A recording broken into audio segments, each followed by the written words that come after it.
In 1996, a dentist and a pharmacist lived in a beautiful home in Palm Beach County, Florida, one of America's wealthiest and most picturesque regions.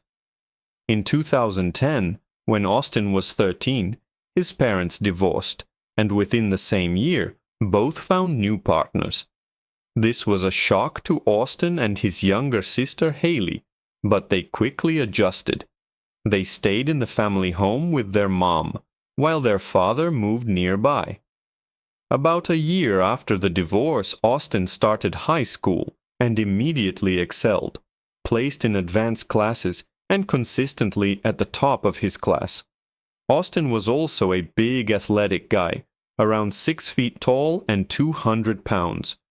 He played football all 4 years and wrestled for 1. Despite his strength, Austin wasn't aggressive. His coaches even criticized him for lacking ferocity on the field. In fact, Austin was a laid-back person, far more interested in helping people than in conflict.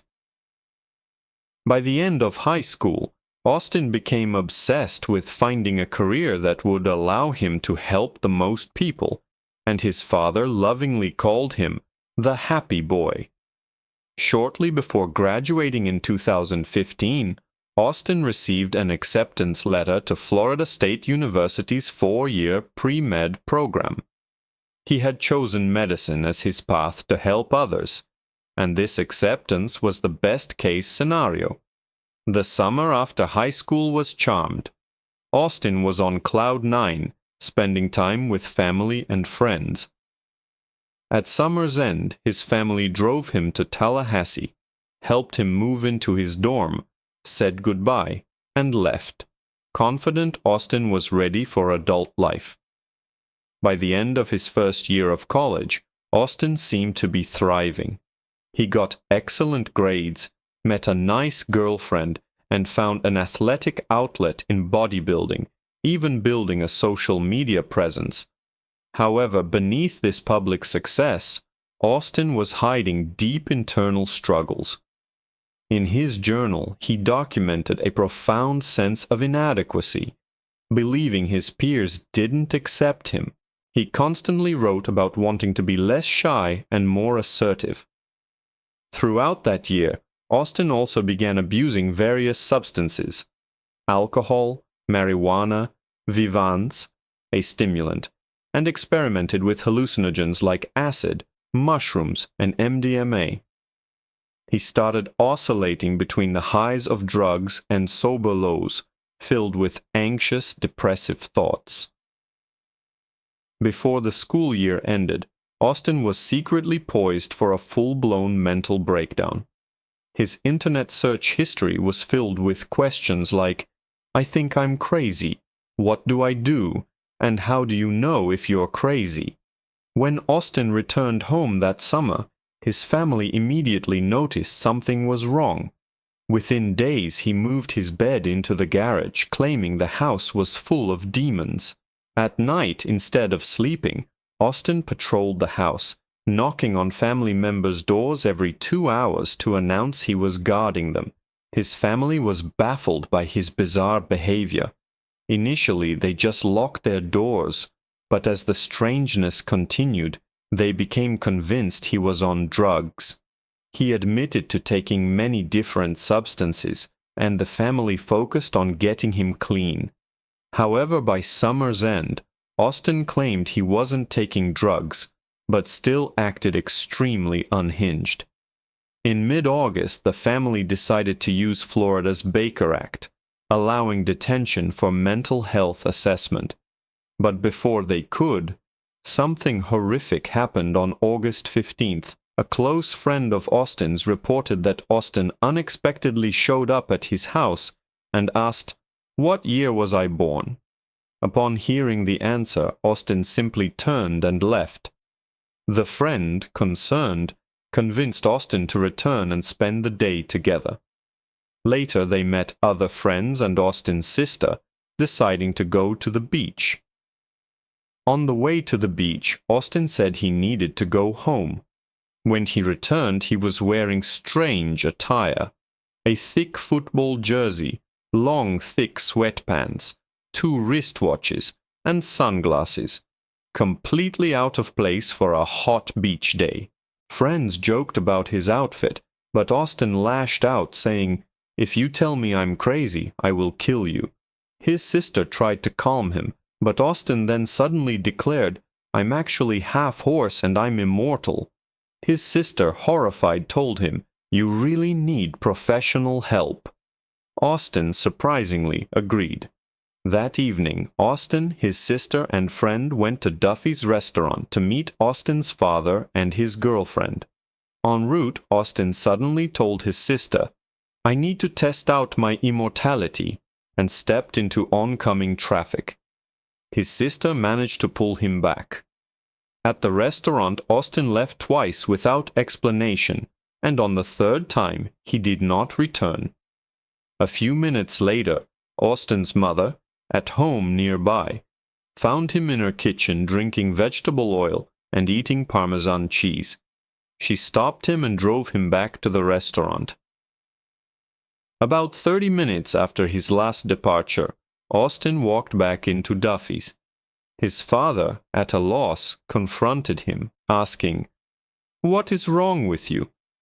Austin then stood up and pressed his father's face against the seat before leaving the restaurant for the last time. Austin's friend tried to follow, but lost him and called the rest of the group. Austin's father's girlfriend then called the police, reporting him missing. About 4 miles away, 53-year-old Michelle Mishkon was in her garage watching TV. Her husband, 59-year-old John Stevens, was walking their dog. Their neighbor, Jeff Fisher, heard a blood-curdling scream from Michelle's property. He ran outside to see Austin attacking Michelle in her driveway. As Jeff intervened, Austin turned on him, stabbing Jeff multiple times with a knife. Jeff, bleeding profusely, managed to escape to his house and call 911. From his home, Jeff could hear Austin making loud, animalistic grunting sounds, followed by screams. Seconds later, police arrived. Officer Dan saw Officer Kristen aiming her gun at a horrific scene. Austin was on top of John Stevens, who was lying on the ground, quietly saying, "Please help me." Austin had one arm around John's neck, and with his free hand he was reaching into John's mouth, pulling his cheek out, and biting off pieces of flesh, chewing and swallowing them. Dan fired his taser, but it had no effect. Austin was completely focused on eating John's face, oblivious to the officers. Dan repeatedly kicked Austin in the face, knocking him off John, but Austin would just leap back on. A police dog was deployed, biting Austin's arm, but Austin violently ripped his arm away, unbothered, and resumed his attack.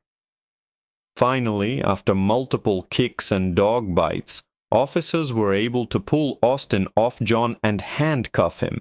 As he was being restrained, Austin screamed, "Kill me! I'm eating humans! Kill me!" Michelle Mishkon was found deceased in the garage from blunt force trauma. John Stevens succumbed to his injuries, which included stabbings, beatings, and a portion of his face being ripped off. It's believed John died trying to save his wife. Jeff Fisher, the neighbor, survived and made a full recovery. After being handcuffed, Austin became unresponsive.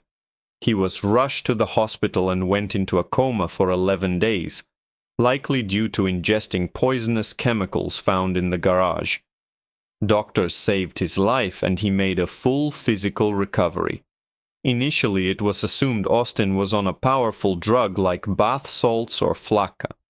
However, his toxicology report showed only a very small amount of THC. He was effectively sober during the attack. When asked why he did it, Austin initially claimed no memory. Later, he told a story.